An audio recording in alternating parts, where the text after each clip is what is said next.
नमस्कार, हिमाचल दस्तक में एक बार फिर आपका स्वागत है। मैं हूं आपके साथ मस्तराम डलैल। पेश करते हैं हिमाचल प्रदेश की प्रमुख खबरें। पंचायती राज चुनाव का जारी हुए नए रोस्टर ने प्रदेश के कई प्रबल दावेदारों की मुश्किलें बढ़ा दी हैं। उन्हें नया राजनीतिक ताना बाना बुनने पर यहां पर मजबूर कर दिया गया है। रोस्टर में कई जिला परिषद के सदस्यों को अपना बार छोड़कर नई राजनीतिक जमीन तलाशने की कवायद शुरू करनी पड़ी है। रोस्टर के इस बदलाव ने साफ कर दिया कि इस बार चुनावी मुकाबला पूरी तरह से नए अंदाज में देखने को मिलेगा। जहां पहले कुछ सीटों पर प्रबल दावेदारों का दबदबा कायम था, अब वहां नए चेहरों के लिए जगह बनती साफ देखी जा सकती है।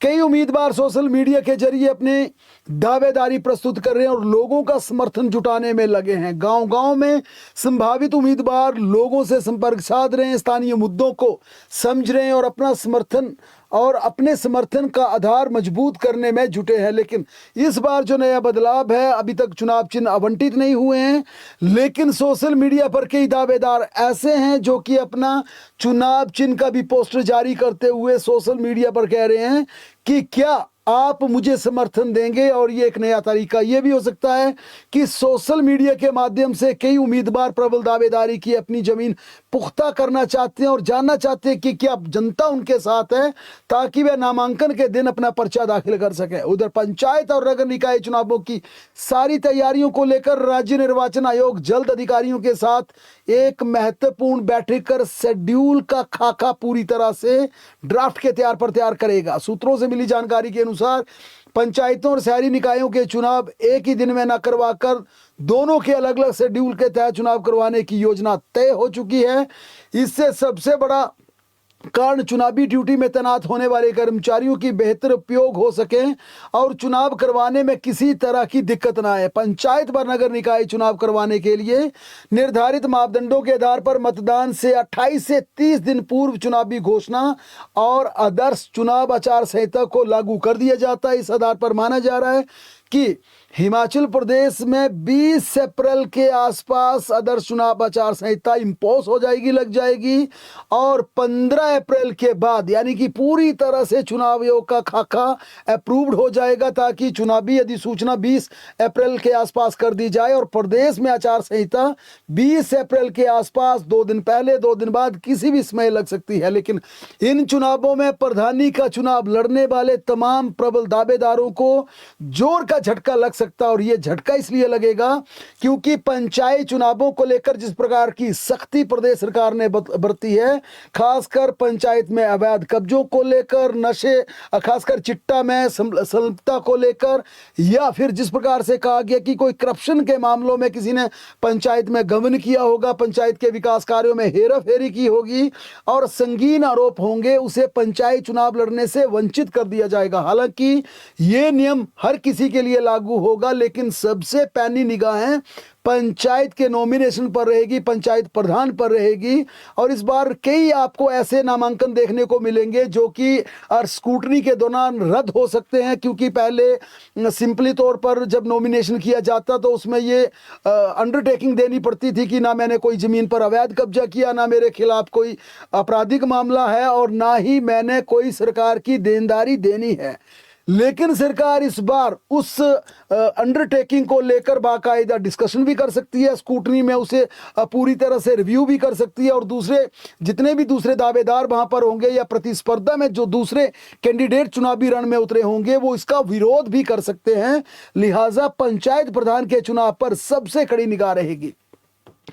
हिमाचल प्रदेश में मंत्री, विधायकों और आला अफसरों के डेफर किए गए वेतन को लेकर वित्त विभाग ने ड्राफ्ट नोटिफिकेशन तैयार कर ली है। इसके तहत अगले 6 माह तक मुख्यमंत्री का 50%, मंत्रियों के 30% और हिमाचल प्रदेश के तमाम प्रशासनिक अधिकारियों से लेकर क्लास 1 अफसरों तक के 30% से लेकर 3% के वेतन को डेफर करना होगा। वित्त विभाग ने इसकी ड्राफ्ट नोटिफिकेशन तैयार कर ली है और इसे मंजूरी के लिए मुख्यमंत्री कार्यालय भेजा जाएगा। लेकिन माना जा रहा है कि यह अधिसूचना हिमाचल प्रदेश में प्रस्तावित पंचायत चुनावों के बाद जारी की जाएगी, यानी कि मंत्री, विधायकों और आला अफसरों का वेतन अप्रैल और मई महीने में, दोनों महीनों में बिना कटौती के पूरा वेतन मिलेगा। लेकिन 31 मई के बाद यानी कि जो जून में वेतन मिलेगा मई महीने का, उस वेतन में ये कटौती का फार्मूला हो सकता है, क्योंकि प्रदेश में पंचायत चुनाव होने के बाद इसकी नोटिफिकेशन जारी कर दी जाएगी और नोटिफिकेशन के बाद मई का पेड इन जून में डेफर कर दिया जाएगा और ये अगले 6 महीने के लिए डेफर होगा। लेकिन जो अप्रैल महीने का यानी इस महीने का जो मई महीने में वेतन मिलना है वो पूरा वेतन मिल जाएगा, और मार्च का भी मई में पूरा वेतन मिल गया है। और इसके पीछे बड़ी वजह यह है कि बजट स्पीच के दौरान मुख्यमंत्री ने जिस प्रकार से ऐलान किया था, लेकिन उसकी नोटिफिकेशन जारी नहीं हुई। ड्राफ्ट नोटिफिकेशन फाइनेंस डिपार्टमेंट ने जरूर तैयार कर ली है, लेकिन अप्रूवल फिलहाल उसे मिलती हुई नहीं दिख रही है, क्योंकि यह भी हो सकता है कि सरकार पंचायत चुनावों के बाद इस नोटिफिकेशन को जारी करे। इसी बीच कर्मचारियों के एक बार फिर 15 अप्रैल के हिमाचल दिवस के राज्य स्तरीय आयोजन पर मुख्यमंत्री का एक बड़ा कार्यक्रम की किन्नौर जिला के रिकांगपिओ में होगा। और इस 15 अप्रैल के कार्यक्रम को लेकर राज्य के कर्मचारियों की आस जगने लगी है, और यह भी कहा जा रहा है कि इस कार्यक्रम में मुख्यमंत्री प्रदेश के क्लास 3 और क्लास 4 कर्मचारियों के लिए रिकांगपिओ के किन्नौर से बड़ी घोषणा कर सकते हैं। कर्मचारियों को उम्मीद है कि उन्हें एरियर भी मिल जाएगा, उन्हें नए वेतन भत्तों की जो कि उनका डीए उनका ड्यू है वो भी दे दिया जाएगा। लेकिन माना यह जा रहा है कि अगर इस तरह की कोई अनाउंसमेंट मुख्यमंत्री करते हैं, ये क्लास 3 और क्लास 4 कर्मचारी की कैटेगरी के ही वर्ग के लिए की जाएगी। आला अफसरों के लिए ऐसी नोटिफिकेशन होने की कम संभावना दिख रही है। अब तो आला अफसर ये कह रहे हैं कि हमारा जो डेफर किया गया है वेतन है उस पर नोटिफिकेशन ना हो तो हम बेहतर हैं।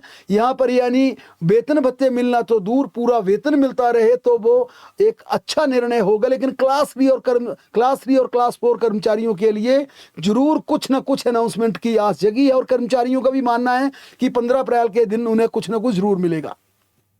मुख्यमंत्री सुखविंदर सिंह सुक्खू कल एक बार फिर दिल्ली के लिए रवाना होंगे। मुख्यमंत्री दिल्ली में कांग्रेस वर्किंग कमेटी की प्रस्तावित बैठक में हिस्सा लेंगे और केंद्रीय मंत्रियों से भी मुलाकात करेंगे। इस दौरान मुख्यमंत्री अपने कांग्रेस के आला कमान के नेताओं से मिलेंगे और हिमाचल प्रदेश में पंचायत चुनावों से ठीक पहले कुछ नेताओं को अलग अलग जगह एडजस्ट करने की जो कवायद चल रही है उसका ठप्पा भी हाईकमान से लगाकर, ताकि वो तुरंत हिमाचल प्रदेश वापस आए और वापस आकर कुछ बोर्ड कॉर्पोरेशन के चेयरमैन और कुछ डायरेक्टर बना सकें। मुख्यमंत्री परसों शिमला वापस लौट सकते हैं दिल्ली से।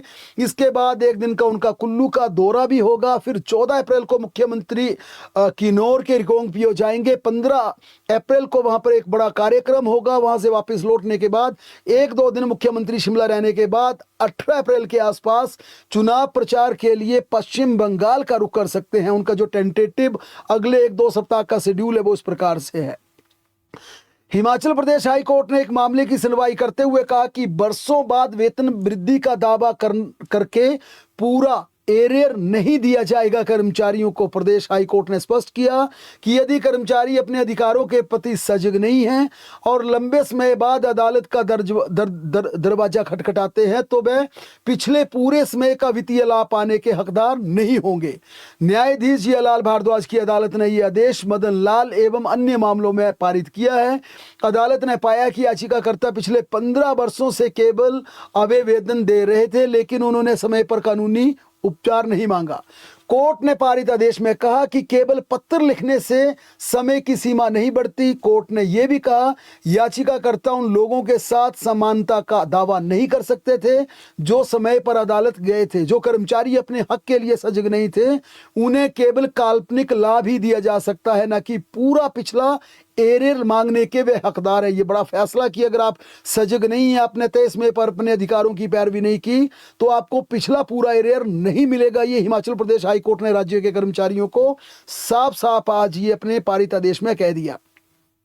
राज्य के शिक्षा मंत्री रोहित ठाकुर ने आज मीडिया से बातचीत करते हुए कहा कि पंचायत इलेक्शन से पहले 187 शास्त्री शिक्षकों को नियुक्ति पत्र दिए जाएंगे। रोहित ठाकुर ने कहा कि एलडीआर परीक्षा में मेरिट के आधार पर एसएमसी शिक्षकों को जल्द विभाग में समायोजित कर लिया जाएगा। इसके अलावा प्रमोट हुए प्रिंसिपल को सरकार ने 15 अप्रैल से पहले ज्वाइनिंग देने का अल्टीमेट दिया है। शिक्षा मंत्री ने कहा कि सरकार ने यह स्पष्ट कर दिया है कि 15 अप्रैल तक अगर पदोन्नत किए गए प्रिंसिपल अपनी ज्वाइनिंग नहीं देते हैं तो उन प्रिंसिपल की प्रमोशन के ऑर्डर विड्रॉ कर लिए जाएंगे। और बाकायदा ये मुख्यमंत्री ने भी आदेश कर दिए हैं और सरकार ने यह सैद्धांतिक फैसला ले लिया है। वर्तमान शैक्षणिक सत्र से राज्य के 151 सरकारी स्कूलों में सीबीएसई पैटर्न के तहत 3 संकाय मेडिकल, नॉन मेडिकल और कॉमर्स शुरू कर दिए जाएंगे। इस संबंध में मुख्यमंत्री सुखविंदर सिंह सुक्खू ने शिक्षा विभाग को निर्धारित समय सीमा के भीतर सभी आवश्यक तैयारियां पूरी करने के आदेश दिए हैं। शिक्षा विभाग के अनुसार सीबीएसई पैटर्न लागू होने के बाद विभिन्न स्कूलों में छात्र नामांकन में जबरदस्त वृद्धि की गई है। राज्य चयन आयोग हमीरपुर ने मान्यता प्राप्त सरकारी स्कूलों में शिक्षकों के 808 विभिन्न पदों को भरने की प्रक्रिया तेज कर दी है। इसके लिए आयोग ने आज अपनी आधिकारिक वेबसाइट के माध्यम से योजना आधारित सीधी भर्ती के लिए इच्छुक और पात्र उम्मीदवारों से ऑनलाइन आवेदन मांग लिए हैं। ऑनलाइन आवेदन 17 अप्रैल सुबह 10 बजे से लेकर 8 मई तक भरे जा सकते हैं।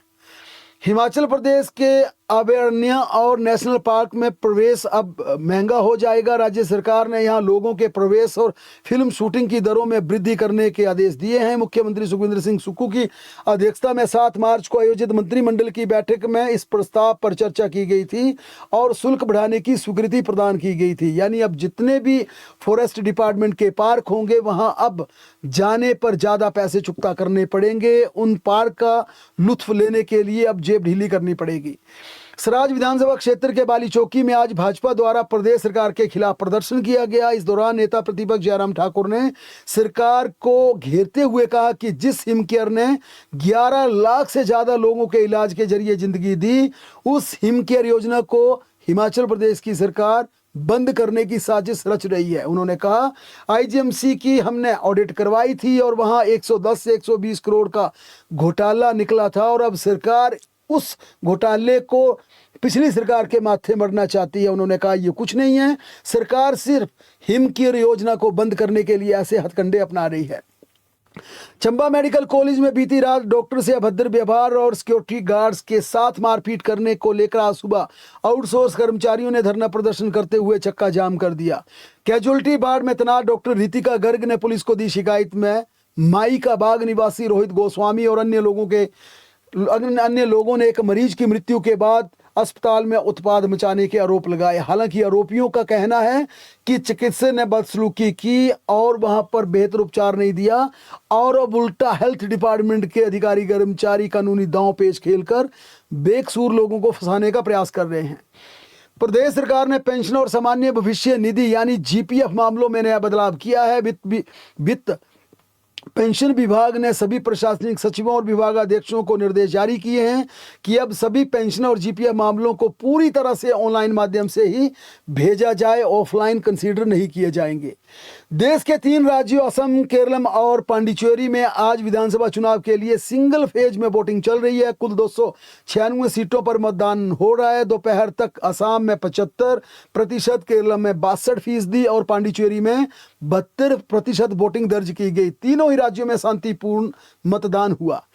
कांगड़ा जिला के बड़ौली में एडमिशन करवाकर वापस लौट रहा 11 साल का मासूम बच्चा ऋषभ पटियाल सड़क दुर्घटना का शिकार हो गया। ऋषभ अपनी मां सुलोचना देवी के साथ बड़ौली स्थित कुटियारा स्कूल में 6ठी कक्षा में एडमिशन करवाने के बाद घर वापस लौट रहा था। इसी दौरान सड़क पार करते समय धर्मशाला से नदौन की तरफ जा रही एक टैक्सी ने उसे टक्कर मार दी।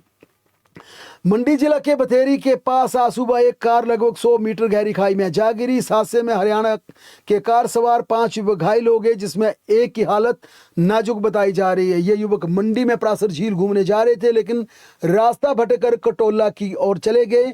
मंडी के आरंग के पास बथेरी में ड्राइवर ने वाहन पर से नियंत्रण खो दिया, जिससे कार सड़क से नीचे गहरी खाई में जा गिरी। उधर कुल्लू के बंदरौल क्षेत्र में आज जवाहर नवोदय स्कूल के पास अचानक भूस्खलन की घटना सामने आई। पहाड़ी से मलबा गिरने के कारण एक निर्माणाधीन भवन इसकी चपेट में आ गया। एहतियात के तौर पर स्थानीय लोगों ने आसपास के भवन भी खाली करवा दिए हैं। लोगों का कहना है कि अगर समय रहते सुरक्षा उपाय नहीं किए गए तो यहां पर आने वाले समय में और बड़ा हादसा हो सकता है। हिमाचल प्रदेश में पश्चिम विक्षोभ कमजोर पड़ गया है। मौसम विज्ञान केंद्र द्वारा 10 से 12 अप्रैल तक प्रदेश के मैदानी इलाकों में मौसम साफ रहने का पूर्वानुमान लगाया गया। हालांकि इस दौरान पहाड़ों में बारिश होने की भी संभावना जताई गई है, लेकिन पहाड़ों पर भी इस दौरान हल्की बारिश की उम्मीद जताई जा रही है। जबकि 13 से लेकर 15 अप्रैल के बीच हिमाचल प्रदेश में मौसम पूरी तरह साफ हो जाएगा। बहरहाल प्रदेश की तमाम बड़ी खबरों के लिए जुड़े रहें हमारे साथ, देखते और पढ़ते रहें हिमाचल दस्तक।